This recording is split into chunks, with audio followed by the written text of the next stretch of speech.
Good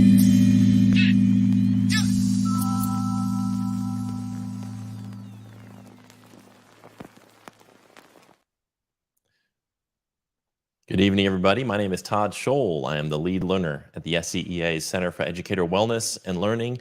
Welcome to tonight's live stream. We're going to be talking with Guy Kendall-Freas from the NEA about student debt relief. And we just hope this is going to be a really helpful session for many of you, for everybody who is dealing with now Tropical Storm Idalia.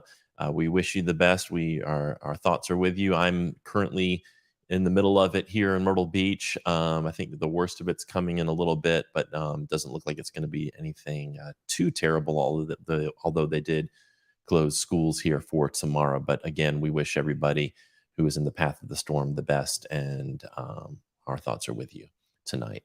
I want to, before we get started, just let you know about some events that are coming up. Tomorrow night, Sherilyn Allen is going to join us for a session on member advocacy at 7 o'clock. On September 6th at 7 o'clock, Heaven Hale and Colleen O'Connell will be giving us a tour of the SCEA's website so that you guys can see all the amazing resources that we have available on our really amazing website. On September 21st, we're going to be doing another live stream with some of our South Carolina school librarians, Cassie Owens-Moore from Oconee County and Michelle Spires, the SCASL president, will be joining me for a conversation about book bans and censorship. I think that's going to be a really, really important conversation for us to have. And for those of you who don't know Veronica Primus, she is an amazing human being. And I'm so excited for her to come and talk about circle teaching and the importance of rest. That'll be September 19th at 7 o'clock. And the last thing I wanted to promote was, if you didn't get a chance to see Jed's session last night, he just did a 30-minute session on the playful classroom. And he's going to do a full workshop for us at the SCEA headquarters on September 30th. That's a Saturday from 10 a.m. to 4 p.m. It's going to be an incredible day of learning and fun, and everybody who comes will get a signed copy of his book, The Playful Classroom. So if you would like to sign up for that, you can do that at the scea.org/dairyberryday. Again, that's the scea.org/dairyberryday. I also wanted to promote this. I lied. I had one more thing to promote. Steve Newsom, who's an amazing writer, has joined our C3 collective, our cool content creator collective, and he is going to be writing for us and doing some blog posts. And we just posted his first piece today. And you can find that on the Cool website. You can find it on the homepage. If you just scroll down to Cool Views, you'll see his writing. Or you can go to cool.us/post/Sisyphus, and you'll understand what Sisyphus is all about when you read his incredible work. I want to thank Steve and all of our cool content creators for the work they're doing to communicate and to talk about the issues that are important to educators, and not just in some superficial surface level way, but in a really deep way, so that we can really talk about the narratives around public education and the culture in a way that is constructive and where we can create the kind of change that we need for our educators and students. Well, tonight's guest is an affiliate relations specialist with NEA Member Benefits, and he's been that since 1996. He's a former special education teacher, was also a local and state leader during the 12 years in the classroom. In addition, he served the Ohio Department of Education in various capacities, including as one of the first practicing teachers trained as entry year teacher assessors. Working from the NEA Member Benefits Regional Office in Mansfield, Ohio, Guy serves members and locals in Ohio, Kentucky, and West Virginia. So without further ado, let's bring on Guy Kendall-Freas. Welcome, Guy. How are you tonight? I am well, Todd. Thank you very much.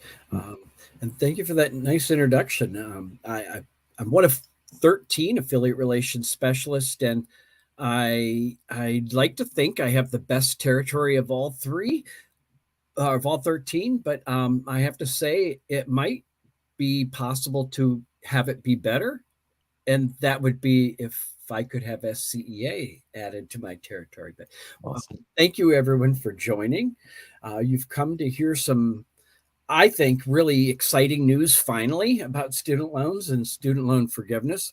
I am going to drop in the chat my contact information because, look, some of this information is going to be really confusing. And it is very common for people to want to reach out.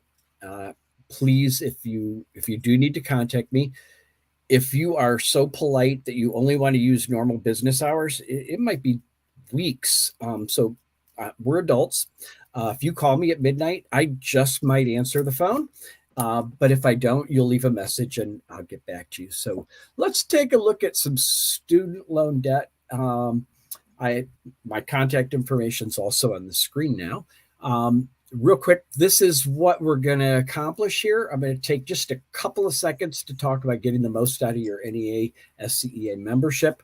We're going to talk about 2 student loan forgiveness programs and eligibility, an update about public service loan forgiveness and other aspects of student loans, including the repayment, the end of the pause.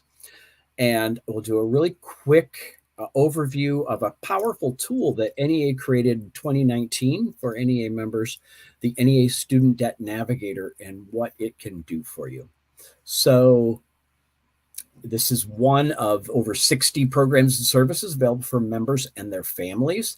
You can find information about these programs and services if you go to neamb.com/start. With the START extension, it's a little easier to navigate because the 6 most popular programs are going to be front-facing, and that's probably statistically what you came to see. But if you scroll all the way down to the bottom, you can see all 60. When you're there, please name a beneficiary for your complimentary life insurance. The NEA Members Insurance Trust is the entity that pays for the Student Debt Navigator. For every NEA member, they pay a premium level service for 1 year, so there's no expense to you. You have complimentary life insurance. It's complimentary. You'll never pay for it, but we do ask you designate a beneficiary to create a paper trail because you will not be there when your family needs to know about it. And if you are one of the less than 50% of our members who have designated beneficiaries, check and make sure it's still current. I'm not going to speak for anyone but me, but in my world, X's deserve nothing more than the joy of my passing. I will not leave an economic benefit to them. NEA member benefits does create greater loyalty. Members who are involved appreciate the association more. Look, this is not the reason to join. It's much more robust than that. It's career insurance, but members who do get involved with member benefits have a greater satisfaction. That Student Debt Navigator I mentioned, since we launched it in 2019, the average member who finds another repayment plan is saving about $2,000 a year in repayments. Since we launched, we have over $731 million of member debt that's now on track for forgiveness at an average of about $54.5 million a year. That's just amazing. So let's start by talking about 2 forgiveness options that at least one of them is likely to be familiar to you, but probably not the best option. So the first is teacher loan forgiveness. And to achieve teacher loan forgiveness, first you have to have the right type of loans. And when we think of loan types, think of evolution, like Generation 1, those are all gone. Generation 2 were loans that were let through the Federal Family Education Loan Program, or FFEL. And those were phased out when federal direct loans were introduced in 2008, and the last FFEL loan was let in 2018. But you have to have either an FFEL or a direct loan in order to be eligible. Further, you cannot have a balance on a loan that was let prior to October 1st of 1998. And if you meet those 2 criteria, it gets a little more complex. You have to be employed 5 complete and consecutive years in a low-income school.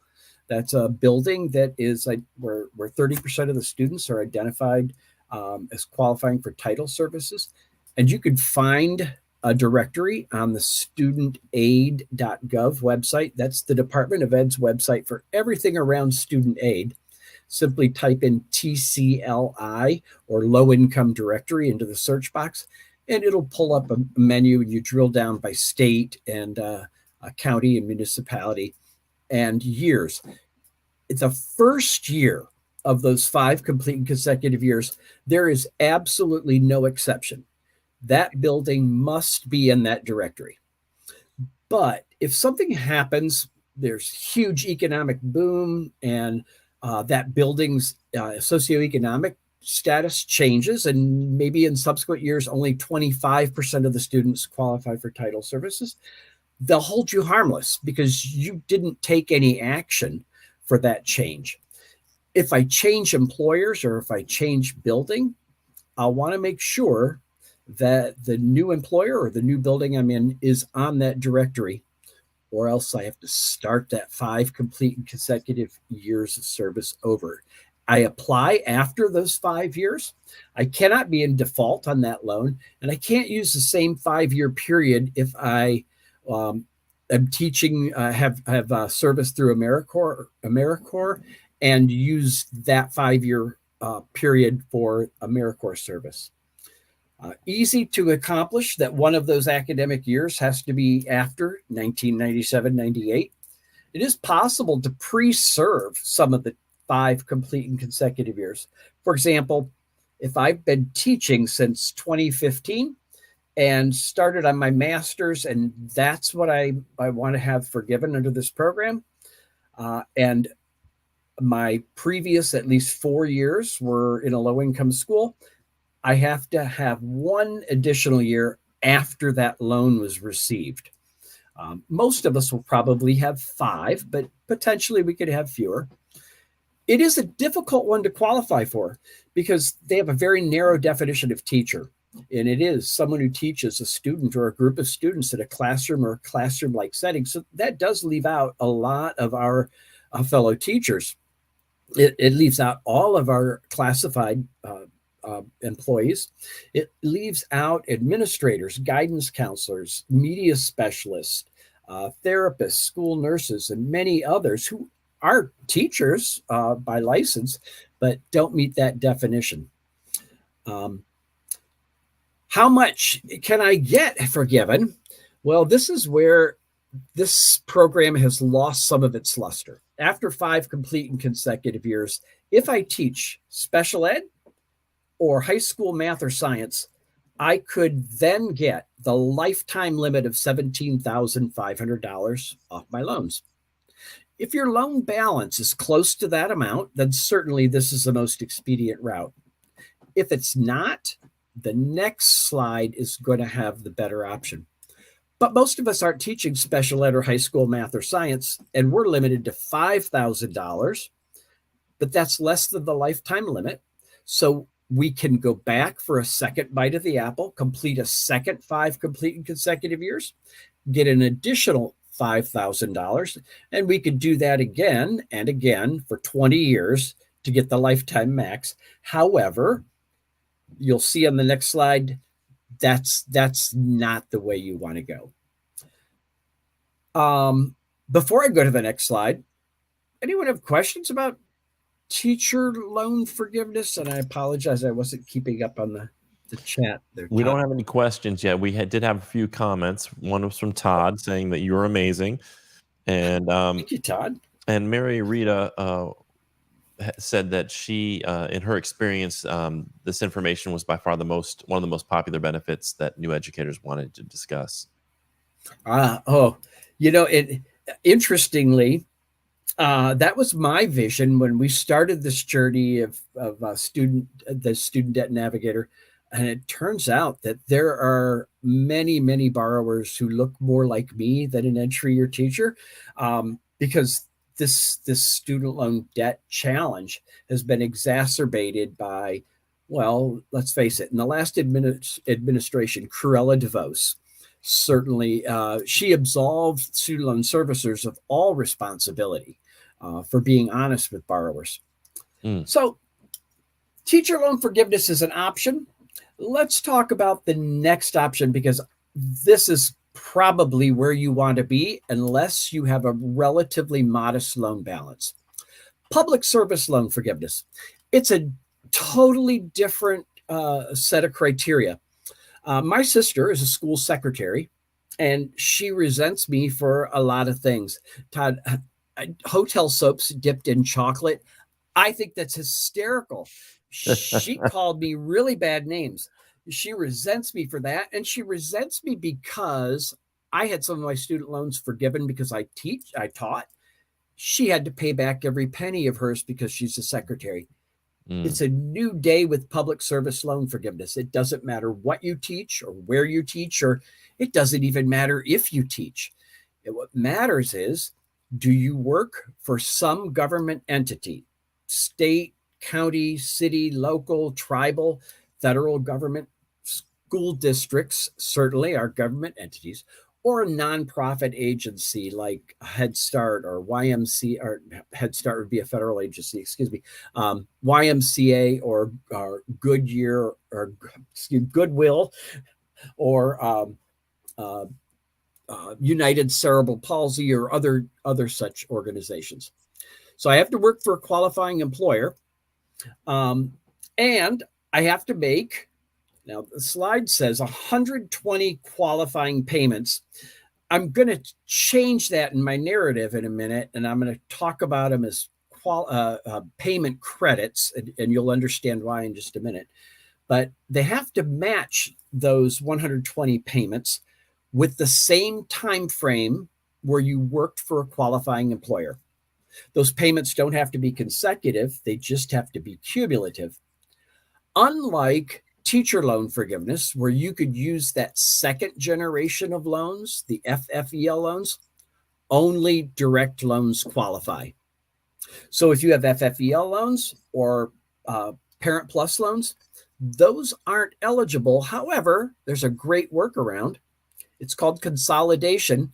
And that's confusing because consolidation actually has multiple definitions. If you think of consolidation, I have 3 credit cards and I want to consolidate it into one payment with one loan, that is a definition of consolidation. But when we talk about it in terms of student loan forgiveness, it's really analogous to rebranding, where the Department of Ed waves a magic wand and instant magic presto, your FFEL or your Parent Plus loans become direct loans, and they're eligible for forgiveness then. It is suggested, not required, but highly recommend you do the paperwork annually for a couple of reasons. I was earlier this week, Monday, I was in Bardstown, Kentucky, and the local president there said he's having a heck of a time trying to get employment verification from a former school district because he's no longer an employee and he's not high on their priority. It's just easier every year. Plus, I like to see how close am I getting. So it's sort of like a scoreboard. So let's review this criteria real quick. Work for a qualifying employer, and that work is defined as 30 hours a week. It could be that maybe my earliest time in the field of education, I didn't get my dream job, but I substituted in 3 school districts as often as I could. I want to certify my employment with all 3 of those districts because if I can average 30 hours a week with multiple employers, that time will count. Again, they can only be direct loans, easy fix to consolidate those non-qualifying loans. And you have to be in an income-driven repayment plan for the math to work. Many people start out with a standard repayment plan where your loan balance is amortized over a 10-year period or 120 payments. And at the end of making 120 payments, there wouldn't be any balance left, right? So we really need to be on an income-driven repayment plan in order to have a balance eligible for forgiveness. Now, that got confusing because there are 4 different income-driven repayment plans and not a lot of guidance as to which one is the best fit. You could end up with as high as 20% of your discretionary income being your payment cap and actually have a payment higher than a standard repayment payment, or you could have a payment with a cap of 10%. People just stumbled into these plans. Going forward, I am so excited to share that if you were in an income-driven repayment plan before the payment pause, 2024 is going to be a great year because your payment will probably go down by slightly more than 50%. So, we had one those, question. We had one oh, yes, question, sir. Tad, before we move on. Mary Rita asked, "Is any debt considered for reduction or forgiveness if you're the co-signer?" Mary, that I have to say, I don't get stumped often, but you have won this prize. I don't know the answer to that because co-signing is most common with private loans. So we might have stumbled on a challenge there. Private loans are not eligible for forgiveness. The federal government has no ability to impact that private contract that you have with that lender. And I'm gonna guess, but I won't. I'll reserve the right that I'm wrong. That you're probably referencing a private loan. If it is a federal loan, I will. Please reach out to me with that question personally, and I'm going to find that answer because now you've really got me concerned. Thank you for asking that. Thanks, Those Ted. four income-driven repayment plans, the interest or income-based repayment (IBR), income contingent repayment (ICR), pay as you earn (pay), and the revised pay as you earn (repay). Those were the four. For borrowers who are using the repay plan when payments restart next month, in 2024, they will automatically move you to the new plan called Save. Now, pay as you earn, and revised pay as you earn. It's kind of cool how they've created those names. I have to admit that Save doesn't have the pizzazz in that name. It's saving on a valuable education. But what it lacks in pizzazz for its acronym, let me tell you, it more than makes up for in what it does. You see, your repay plan, which would have a cap of 10% of your discretionary income, and discretionary income would be defined as income in excess of 150% of federal poverty rate. Well, that's going to change in 2024. Your payment would be capped at 5% and of your discretionary income. And discretionary income going forward will be income in excess of 225% of federal poverty. So I'll use some statistics that were offered in an interactive session last night, where I asked two members in the audience to tell me their hypothetical family size of 3, and I asked for the hypothetical income, and it was $75,000 for the single mom with 2 kids. Her payment under the SAVE plan, well, 225% of federal poverty level for her family size of 3 is $55,935. So that gives her discretionary income of less than $20,000. And 10%, or excuse me, 5% of $20,000 would be $1,000 on an annual basis. Divide that by 12. Oh my gosh. Her payment's going to be less than $100 a month without respect to the amount of debt. That would be her payment if her student loan balance was $10,000. That would be her payment if her student loan debt was $100,000. And oh my gosh, does that make sense to me? We know education is a key for people to get out of, stay out of, never get into poverty. And yet we almost require impoverishment to get that education through student loan debt. This changes it. It's an amazing thing.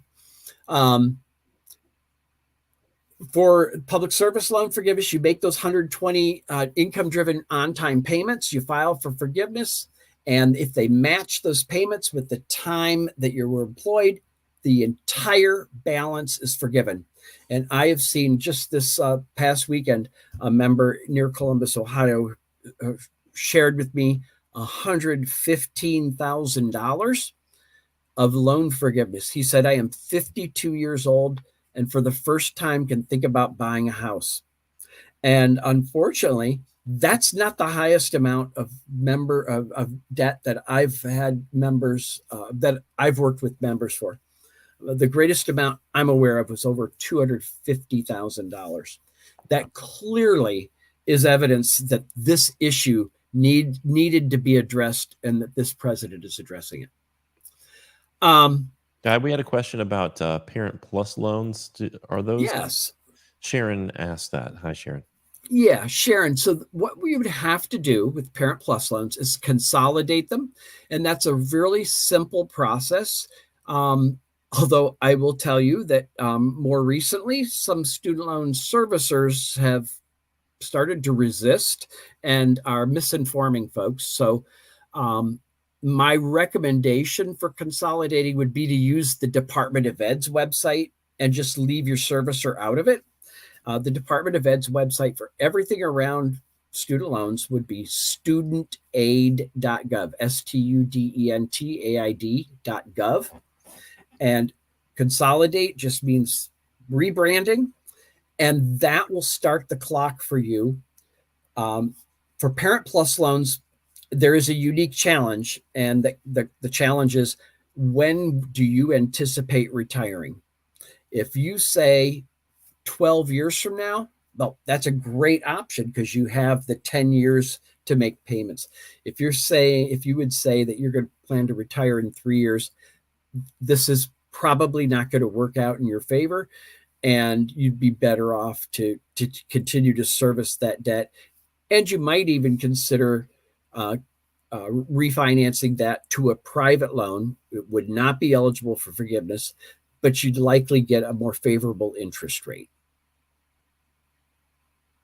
So that studentaid.gov website has the public service loan forgiveness application and employment certification form. It's a dual purpose form. And my recommendation is to complete that every year. Last night, a young lady was kind of concerned because she didn't get credit for 6 months. She had 114 potentially eligible payments, and they only could match 108. And I explained to her that was because, I said, this is great news, actually, because you applied that last employment certification a year ago.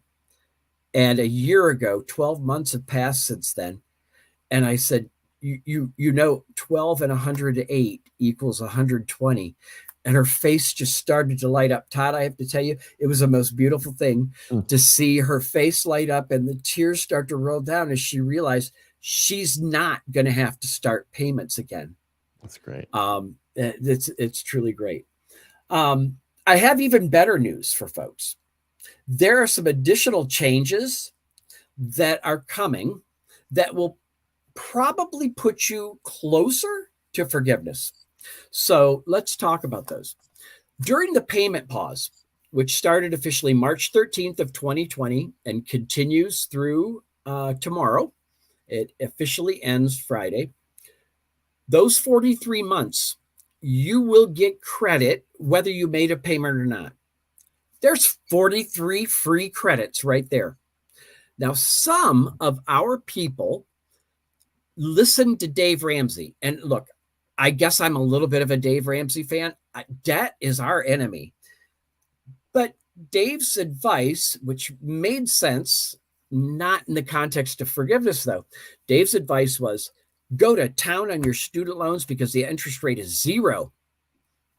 If you did that, you might consider asking your student loan servicer to refund payments that you made since March of 2020. That amount would be refunded to you and then added back onto your loan balance.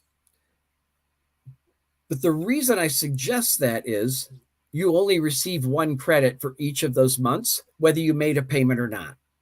So if I made a payment and got the same credit I would have if I didn't make it, I'd like to have my money back and use that money to begin repayment when it starts in October.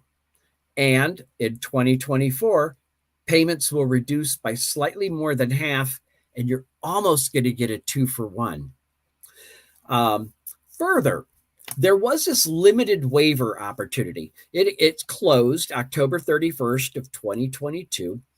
But if you got in on that, what the Department of Ed allowed is for credit to be applied for payments that you made that might have been late, partial payments. Maybe you made a lump sum payment that would have covered 5 months, but they only counted it as one payment. They extrapolated that over the number of months it would cover. They even gave you credit for payments you made when you didn't have the right type of loan or when you weren't in an income-driven repayment plan. Well, that ended October 31st, but the Biden administration is giving us this great second bite of the apple. And it also applies for people in private sector who could have forgiveness of their loans as well. It's very similar to public service loan forgiveness, but it requires that they have 240 or 300 payment credits, depending on if it was graduate or undergrad loans. So this second bite of the apple will come in the form of a one-time payment adjustment. To qualify, you don't really have to take any action other than to be certain that by December 31st of this year, your loans are direct loans. So I believe it was Mary who asked about Parent Plus loans. Mary, you'll want to make sure by the end of this year, you've consolidated and made it a direct loan. And direct loan and enrolled in an income-driven repayment plan. And when those two criteria are met, they will automatically count past payments, late payments, partial payments, time and deferment and forbearance. That's huge. Student loan servicers made it so easy to go into deferment. Sometimes when you didn't want to, if you took a workshop that gave you 3 credits at a college, that university or college that enrolled you notified the Department of Ed, and your servicer put you in deferment for 12 months. It was a weekend course. We're crying out loud. We probably took advantage of it because it's nice to have a little extra money each month, but interest accrued, and it has exacerbated the challenge. Now we'll get credit for that. For some borrowers, in fact, the 2 that emailed me on Sunday with their great news, that was a result of this second bite of the apple. They were just shocked. They had no idea that they were going to receive that. Those account adjustments were scheduled to start in the first part of 2024. I got to give it to the Biden administration. They have jump-started that. They've already applied it to some 800,000 borrowers. This is incredible. They've also simplified employment certification for adjunct professors, adjunct faculty at certain colleges. Let's see. We know that President Biden tried to do more. He tried to create an option that would have forgiven $10,000 or $20,000, depending on if we had Pell Grants when we were undergrad. And while he certainly had all the legal authority under the HEROES Act, which was adopted by Congress unanimously, only to have them sort of change their mind a few sessions later, the court wrongly found that he didn't have the right to do that. And again, props to this administration, because all the time of the run-up to the court decision, they said, let's just create a plan B and make it even better. And if the court agrees that it was okay, we'll have twice the options. And if they find against us, we'll still have a better outcome from borrowers. That better outcome is the one-time payment adjustment, as well as the new SAVE plan going forward. So strongly encourage people to make sure you have direct loans, enrolled in an income-driven repayment plan. Many borrowers were afraid that, that save plan sounds so good. I don't want to miss it. They say it's automatic. So the Department of Ed even made it easier. You could sort of pre-register if you want to like sleep better at night, knowing that I'm in the save plan. You could do it sort of the opposite. You could sign up now for the save plan. That will put you in the revised pay-as-you-earn plan until save is fully implemented. But it may give you a little more feeling of security that you're not going to be fall through the cracks. The Biden, we had a yeah, question yes. about said someone asked if we were in deferment while we were in school post grad classes, that could count towards repayment. Amazing, isn't it? Yes, it's a whole new day with this administration. And I guess I have to say it. We're going to have an election in 2024, and we see the positive change that was made with this administration's election. We have to consider we've got to get the vote out, and I'm not saying that as a partisan remark. I'm saying that as an educator because I'm only going to vote E. I'm going to vote education candidates every single time. We all have issues near and dear to our heart.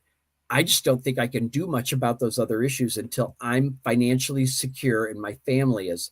And until that day comes, E. I'm going to vote for those recommended candidates from my association every election until then, and probably even after.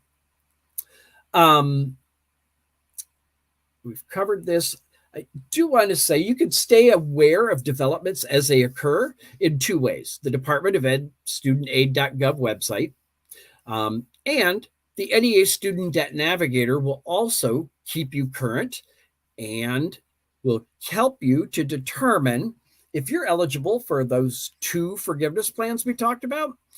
You could pursue both of them, but only one at a time.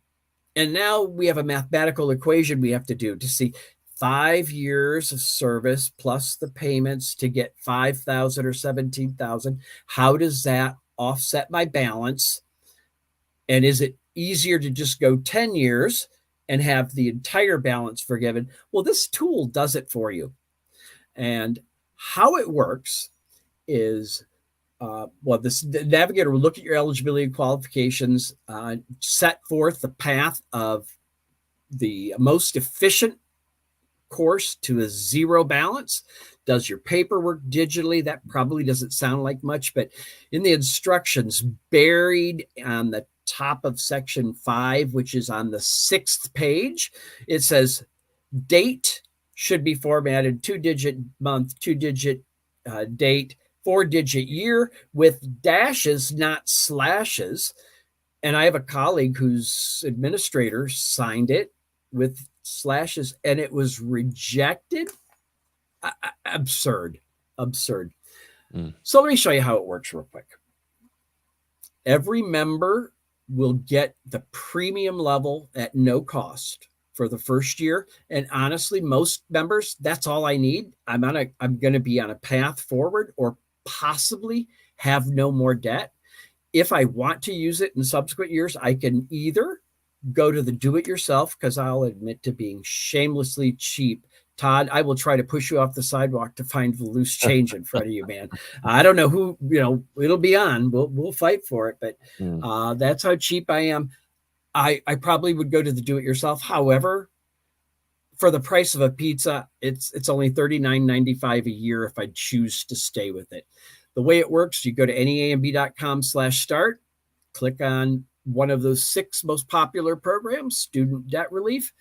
That'll take you to the Student Debt Navigator site. Click Get Started, and you'll set up an account. Now, NEA members' families can use these programs as well. So if you have a spouse or a kiddo who wants to use it, you will want them to go through your NEA member benefit account so they're recognized as a family member of an NEA member, and you're not charged the $100+ that non-members are charged. So if you've never been to the NEA member benefit website, you'll have a short registration process. And it's just the information you know about yourself. You don't need a membership number. If you're in our membership database, you won't even know that we validated. If you get a message that says you're not eligible, please contact our member advocacy center, and one of our reps will be able to help you.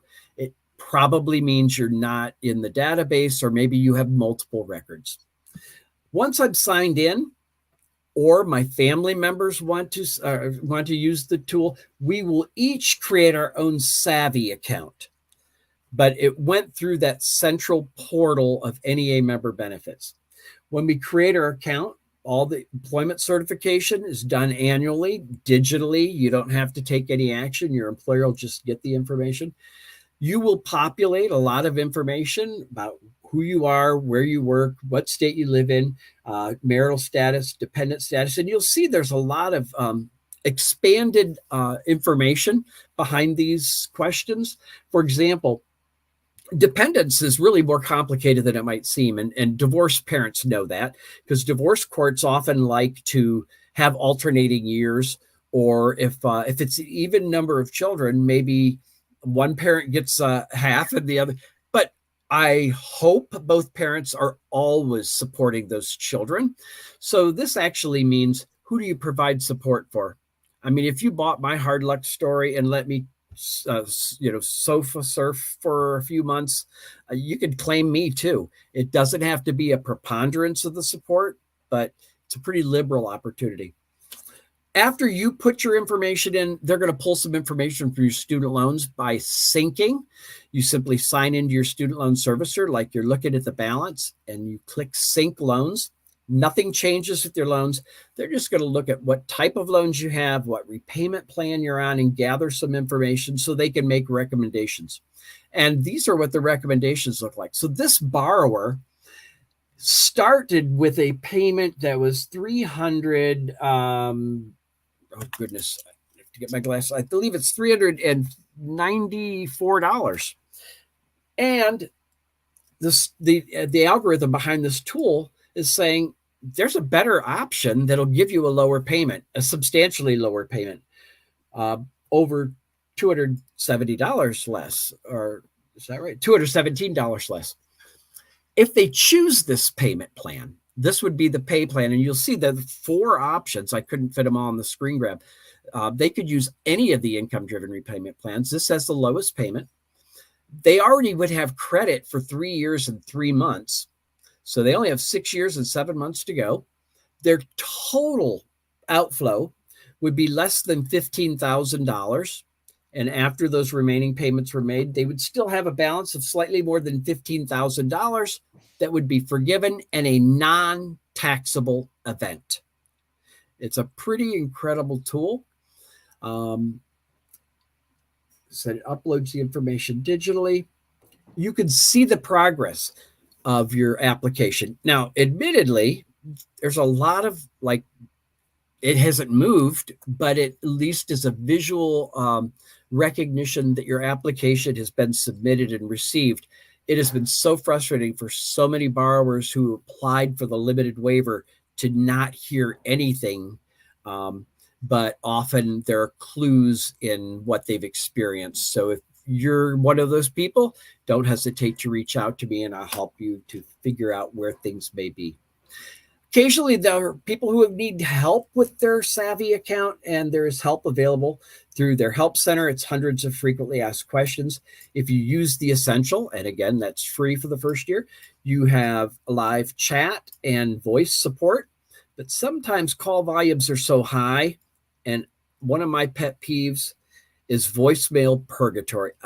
Your call is important to us. I don't think it is. If I've waited 4 hours listening to that, they have instituted a scheduling service, which makes it a lot more convenient, that if it's a high volume day, I at least know that on this date at this time, I'm going to have all the time I need to have my questions answered.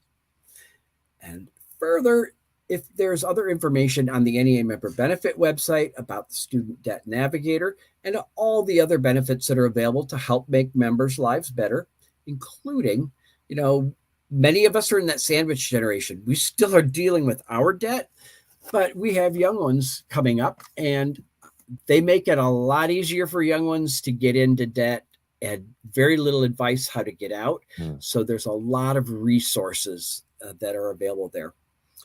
So at this point, I'm going to stop sharing and I'll address the questions. And I realize that this content was delivered really fast. If you send me an email, I will send you a PDF of the PowerPoint slides that I shared. All right. And I think um, we might have a question here. No, we have a comment from Tim. Said thanks for all your work on this for the members with NEA member benefits. I don't know if you know Tim, but hi, Tim. I don't. Thank you, Tim. Look, it is an honor to do this. I got to tell you, folks, you are my heroes for so many reasons. But one is in this world of egocentrism, where there's all this chatter, and you guys remain laser focused on making the future better. Mm. That's amazing. And I'll even admit that I can be egocentric sometimes, and I'll prove it right now. I'll go egocentric on you now. I demand that each one of you do everything you can to ensure that every one of our students understands units of measurement with exact precision, because you're creating my future caregivers. Oh Mm. my gosh. If legislators thought about you this way, even from an egocentric perspective, they would flood you with money and praise and all the respect that you earn. Yeah. You guys are my heroes. I'm sorry, I distracted from the questions. No, it's okay. Guy, thanks so much for all of this. It's really important. This is making a tangible difference in the lives of people who are working really hard and are often underpaid and overworked, and sometimes working 2 or 3 jobs to make these debt payments, and to get relief from that, so that maybe they have a little more time with their families, maybe a little less stress over their finances, is really such a humane thing to do and a wonderful thing to do. And I want to thank you for doing it. Mary Rita also says thanks. Todd Jake, who you know is watching, and I do know Tim Myers. yeah, Hey, Tim. Wow. This is like the Ohio gang again. yeah. Well, I appreciate it, and I'm going to put your contact information back up there for everybody who's watching. And if you're watching this in a rebroadcast, there's the contact information right there at the bottom of your screen. You can reach out to Guy at any point, and he'll be happy to help you. Thanks again for your time tonight, Guy, and for what you do. Thank you. Thank you for giving me this opportunity. And thank you, folks, for everything that you do. Awesome. Stay well. Thank you, Guy. That's Guy Kendall-Freas, and again, his contact information is on the screen. And sometimes people ask, why should I join the SCEA and also the NEA? Why can't I just join a state organization? And this is just one of many examples of the kind of benefits that you get from being in a union. And yes, the NEA is the largest labor union in the United States, offering incredible benefits like this kind of student debt relief that will make such a difference in your life. We've saved our members millions and millions of dollars, and that's just one of the many benefits of being a part of our movement at the SCEAs, because you get to be a part of the National Education Association and your local association. We believe very strongly that educators must advocate at the local, state, and national level, and we also must build a collective voice at all 3 levels. And only the South Carolina Education Association offers that to educators here in the state of South Carolina. I want to thank everybody who tuned in tonight. Donna, hi, how you doing? Inga, good to see you. Todd Jake, of course, our executive director, and Mary Rita, thanks so much for tuning in. Tim Myers, thank you for checking us out. And Colleen O'Connell, always good to hear from you, and everybody else who tuned in tonight. Sharon had some questions, and we just appreciate you tuning in tonight and watching. A couple of things I just wanted before we check out. Please look at the bottom of your screen if you are interested in joining our movement. Like, you're not already a member, but you'd love to join and access this kind of benefit. Go to jointhescea.org or you can text the word join to 48744. And you can start enjoying the benefits of membership in NEA, the SCEA, and your local association. We would love to have you as a part of our movement. And that movement is stronger and stronger every single day as hundreds of new educators are brought into our movement. And this isn't just classroom teachers. We are inviting administrators and bus drivers and cafeteria workers and custodians. All of those folks are welcome to be a part of our movement. I want to remind you that Steve Newsom has written his first blog post for us, and you can find that on the Cool website at cool.us. You can go to the homepage and scroll down and see all the blog posts, or you can go directly to cool.us/post/Sisyphus. And you can find out all of our events that are going on at the SCEA. We have so many things going on. And you can find out what we have going on at the scea.org/events. I want to remind you that Jed Derryberry's Day of Fun Learning is going to take place on September 30th. And you can register for that today at the scea.org/Derryberry Day. You will receive an autographed copy of his book, The Playful Classroom, when you sign up for that. And a couple of tomorrow night, let me pull this announcement off. Give me a second. Tomorrow night, we're going to have Sherilyn Allen on, and she is our member advocacy specialist. She's going to come on at 7 o'clock. And another benefit of being a part of the SCEA is that you get access to our help desk. If you have legal questions, we have folks like Sherilyn on staff that can help you answer those questions. Of course, you get the $3 million worth of liability insurance coverage, but you also get access to great minds like Sherilyn's, and she's going to be with us tomorrow to answer some of your questions about legal questions and policy questions, things like that. And I think that's about all I needed to promote. If you don't want to join yet, you're not interested in joining, but you'd like to learn more about us, we want to connect with you. You can do that on the bottom of the screen right there, the scea.org/YRO. Just complete that form, and someone's going to reach out to you, and we'll connect with you, answer any questions you have about our organization, and about the benefits, about what our movement stands for. And I'm just so proud to be a member of the only educators union in the state of South Carolina, the SCEA. Want to thank Marcella for tuning in. She says, join the scea.org. And Todd's just a reminder of Jed's session on September 30th. So thank you for watching tonight. Everybody who's in the path of Adalia, I'm right now looking out my window and seeing a lot of wind and rain. But we want to, first of all, send our thoughts out to everybody in Florida and Georgia and South Carolina. Anybody who's been impacted by the storm, we wish you the best. And for those of us in South Carolina who are still feeling the effects of the storm, we just send our best thoughts and wishes out to everybody, and we hope you make it through smoothly. School's canceled here tomorrow, here in Horry County, but we hopefully aren't going to get the worst part of the storm. So we'll see you tomorrow night, 7 o'clock. You all have a wonderful evening, and thanks for tuning in to another cool live stream.